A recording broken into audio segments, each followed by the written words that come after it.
The COVID-19 pandemic has delivered a large economic shock to the country's economy. And at the center of this shock are the women and the youth of the country. For they are the ones who have lost most of their jobs.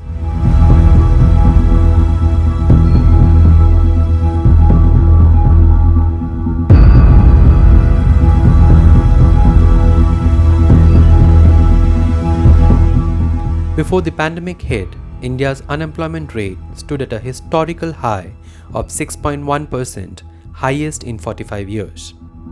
Once countrywide lockdowns were imposed, unemployment took an ugly turn and nosedived, rendering 121 million people jobless in the first month of the lockdown itself.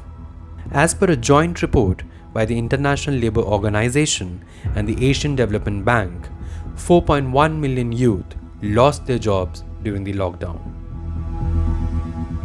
Majority of the people who lost their jobs were from the informal sector, and half of them were women. Men who had lost their jobs during the lockdown had regained most of it once the restrictions were eased.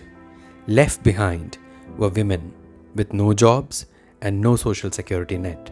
Oxfam India reports that 17 million women lost their jobs, and out of these, only 23.5% are likely to be re-employed compared to men.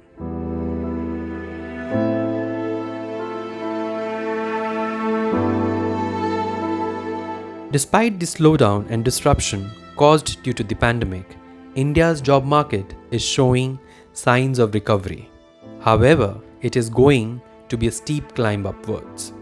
India's next generation of workers, our graduating students, will likely enter a job market in turmoil, where many companies have delayed hirings and are prioritizing skills that new graduates may not have.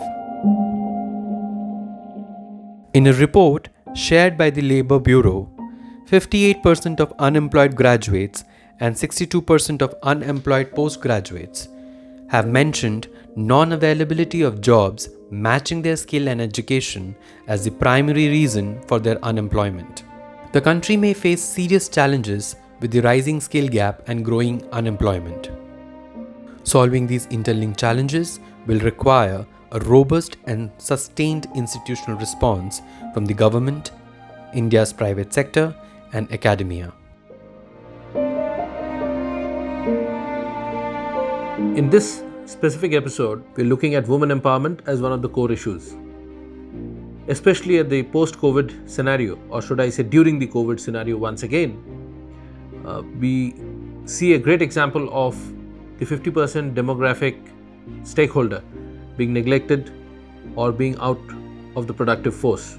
India has slipped 28 points to rank 140 out of the 156 countries in the World Gender Gap Analysis.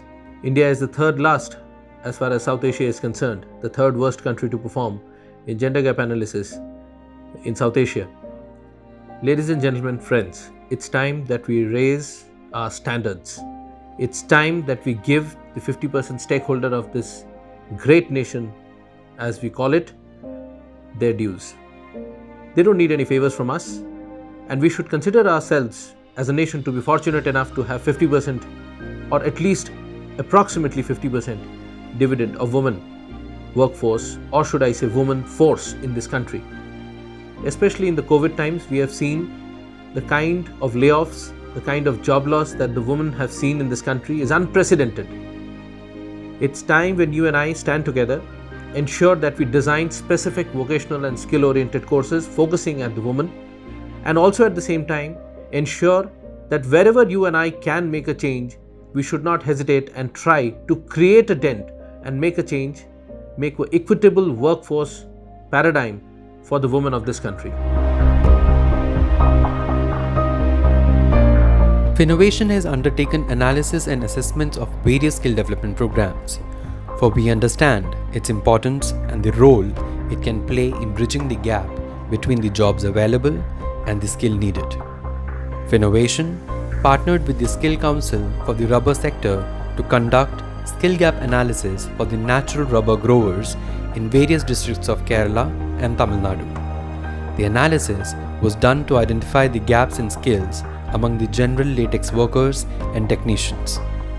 Finovation also evaluated the impact for the Skill Council for the rubber sector's upskilling training program designed in alignment with the Pradhan Mantri Kaushal Vikas Yojana. The assessment study was conducted in Gurugram and Faridabad districts of Haryana, Patiala in Punjab, Bhopal, Vidisha and Chindwara in Madhya Pradesh, Ernakulam and Thiruvananthapuram in Kerala, and Namakkal and Trichy in Tamil Nadu and Chandigarh.